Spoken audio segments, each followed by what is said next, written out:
Yes. Okay. Thank you so much. All right. Well, I want to first thank you for inviting me, Anna and Charlotte and Lut. We're all sort of going through this together at this point in time. I've culled some tips from a lot of other people. The suggestions and things I have to talk about today are not my ideas alone, but from a lot of other mental health professionals as well around the world. So, let's see. Everyone reacts differently to stress and to different circumstances. Some people appear on the outside as if they have it all together and know what they're doing. But a lot of folks on the inside are a little different. The main thing to know is that this too shall pass. So for most of us, we feel some varying levels of emotions like anxiety, maybe some anger, maybe as if everything is a little too overwhelming right now, or maybe even depression. Okay? That is normal. That's the first thing I want to say. That is completely and totally normal and appropriate to the stress that we're all under right now. You're not alone. We're all going through it. It's normal to worry about your own health and the health of your loved ones. It's normal to experience changes in sleeping, whether that's not being able to sleep or sleeping all the time, changes in eating, difficulty concentrating, maybe increased use of alcohol, tobacco, or other drugs. With more people staying at home right now for prolonged periods of time, many of us are also experiencing new challenges in trying to work, in parenting, in relationships, and maybe perhaps dealing with loneliness if you live alone. Maybe even recovering from COVID-19 virus itself. So my part of the webinar is about how to try to manage that stress and develop some techniques that can help us all get through this time in history. So the first thing I want to say is that it is totally okay to grieve. Many of us may be grieving because someone we know has been personally affected, or maybe someone we know has died from something other than COVID-19. It's appropriate to grieve that. It's also appropriate to grieve things that maybe you feel are a little silly right now, but I assure you they're not. And that's the loss of what we thought this time in our lives was going to look like. Maybe vacations planned, or graduations, or weddings, or simply spending time with loved ones outside our immediate family, the freedom to go outside of your home. It's okay to grieve that as well. It is also okay to feel a little upset, maybe irritable with each other because we're stressed, maybe anger that this has happened at all, maybe anger at other people who are not following the guidelines that your respective countries have, or regions of the country even, have put forward for preventing and flattening the curve. The trouble is, we can't control the actions of other people. And so while the anger is very normal, it can threaten our own peace and our own calm and our own sanity. We have no control over other people. The best thing we can do is to relinquish that control and focus on what we can control, which is our own behaviors and our own sense of calm. So again, the tips that I'm going to mention now are not just my own, but culled from a lot of mental health professionals around the world. And the first one is to try to stick to a routine. Even though you may be at home all the time, try to go to bed and wake up at reasonable hours, somewhat like the hours that you used to keep before all this started happening. Make a schedule for yourself. and make that schedule varied, including time for work if you're supposed to be continuing to work, or and time for self-care, time to take a breath and release the stress and take care of ourselves. As tempting as it might be, don't stay in your pajamas all day. Get showered, wash your face, brush your teeth, get dressed in comfortable clothes, just as you would have done before COVID-19. Build breaks into your day. If you're still trying to work, or if you have other things you need to be doing, build some time where you can take a 5-minute break, maybe a 10-minute break every hour and a half or so, just to allow your brain to relax and recover, so to make it easier to get back to the task at hand and easier to think straight. You'll be much more productive in the end. So a lot of us can't go outside right now, but we still, again, resist the temptation to sit in front of your computer or on the couch flipping through the news. The news can be scary. Get up and move around, whether that's moving around your apartment or doing jumping jacks or finding a YouTube dance video to dance along to. Get some body movement going each day. Reach out to others. This picture is a picture of one of my daughters, my youngest, doing Zoom with her kindergarten class. Since we can't reach out in person for social contact right now, you want to do exactly what this webinar is doing. Try to do FaceTime, Zoom, WebEx, Skype, phone calls, texting, anything to simply connect with each other, to remember that you have a social support network out there. Seek other people to give support and to receive support. And don't forget to do this for your children too. They're missing their friends and their normal routines as well, and virtual play dates are better than nothing.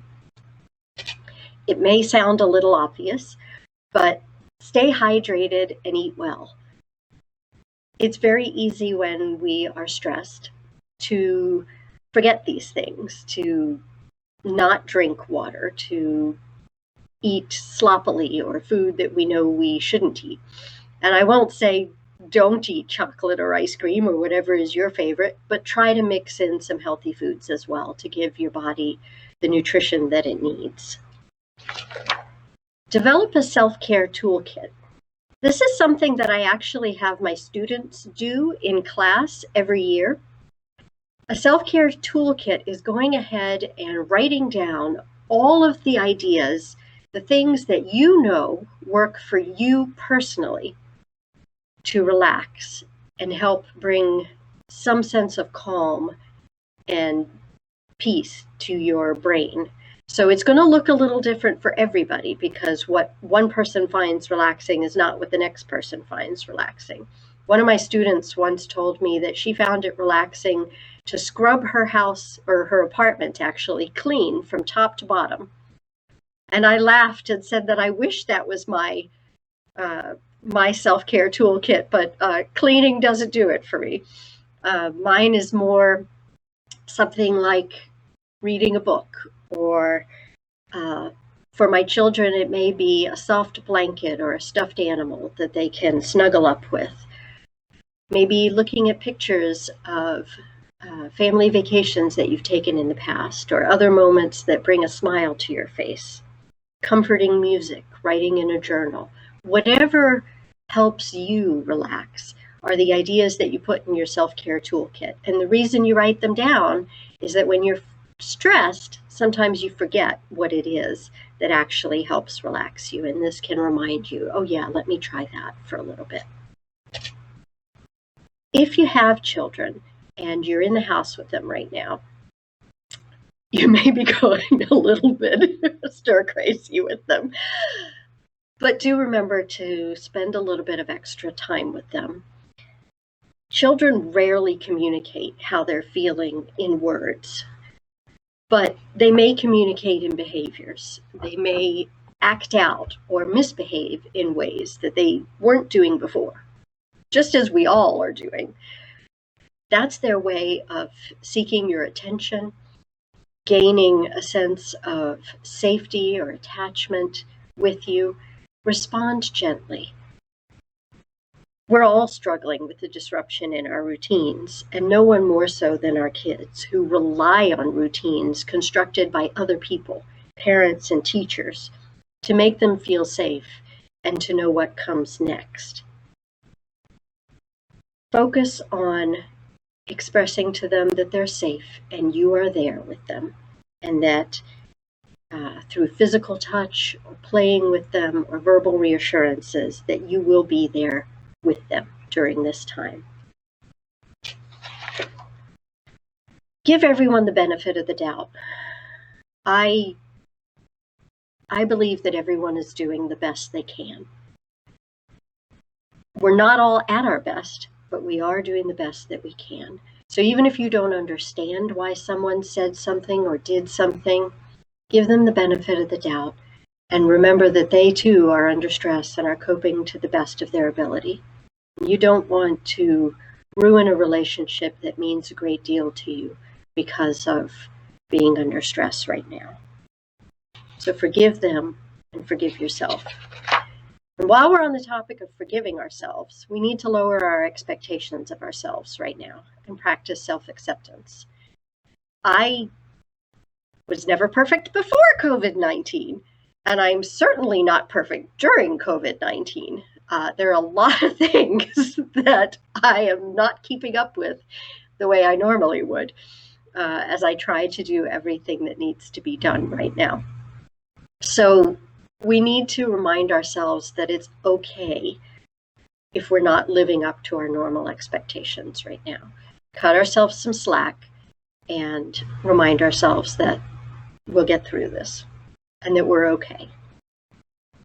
We truly are all doing the best that we can under what can sometimes seem like impossible circumstances. Limit your social media and your COVID conversations. Take a break from watching the news, reading, listening to things about COVID-19. Particularly limit your news sources to something that you trust. So on social media, a lot of people are putting up things that may seem sensationalized, alarmist, negatively skewed. Pick the source of information that you trust the most and look at that maybe once a day, but not for any longer than 10-15 minutes if you need to find out what's happening. Other than that, try to take breaks from focusing on the news right now. Do that for your kids as well. Make sure that they hear about things other than COVID-19. Notice the good in the world. Here in the United States, we all remember Mr. Rogers, Fred Rogers, and he famously said, when I was a boy and I would see scary things in the news, my mother would say to me, look for the helpers. You can always find people who are helping. There is a lot of scary stuff going on right now, but there's also a lot of people sacrificing, donating, and supporting one another during this time right now. So we want to be sure to notice and look out for the good in the world. And speaking of that, sometimes the best way to help ourselves feel better is to help someone else. If you know of someone who needs help and you can figure out a way or you have the ability to help them, that can also make you feel really good too. I'm getting towards the end. Now is a great time, as long as we're all closed in anyway, to start a long-term project that you never had time for before, whether it be a puzzle that you want to do or a book series that you've been wanting to read, building something that you never had time for before, crocheting something, learning to draw. Find something that you can dive deep into, that you will enjoy, that keeps you busy, distracted, and engaged when you need a break from what's going on in the outside world. Find a little humor each day, whether it's looking at cat videos on the internet or silly puns, knock-knock jokes, whatever your family is into. a comedian on Netflix or whatever is available in your country, something to laugh at each day. When it does feel overwhelming, and this is something that I tell my patients and my students when they come to me with anxiety about overwhelming tasks, break it down into whatever size pieces feel manageable to you. So we don't know how long the current situation is going to continue. We don't know what next week will look like or what next month will look like. And for many people, that uncertainty can be very overwhelming. So break it down into what's not so overwhelming for you. Figure out what you're going to do tomorrow, what you're going to do for the next day, the next week, and just have that planned so that that amount of time seems manageable. You have a plan for that. And then don't worry about the rest. Just take it one small chunk at a time. Reach out for help if you need it. If you had a counselor, a therapist, or a psychiatrist prior to now, there's a good chance they may be able to see you remotely. I know this may depend on the country you're in and the technology that's available. But if you have remote access to a mental health professional from before, try to continue touching base with them. If you've never reached out to a mental health professional before and you feel like you might want to, now is a good time. Okay? A lot of people are standing by, willing to help. Keep up your medications and your therapy as best you can, and don't be afraid to show vulnerability and say, I need help, I'm not okay right now. A lot of times, that's all you need to do, and someone is there. Finally, and this is my last slide, I encourage you to remember that even though we don't know exactly how long this is going to continue, it is temporary. This is temporary. We will get through this. The world may feel like it's ending to some of us. Others of us may feel like it's everyone making so much of a big deal about. Either way, this is temporary. And the drawing of the world on the right on the slide is a cartoon that my other daughter made yesterday for her art project for school. The world was sick, but by doing what we need to and staying inside and staying sane, we can help it get better. Thank you very much for your time and attention. We're all in this together.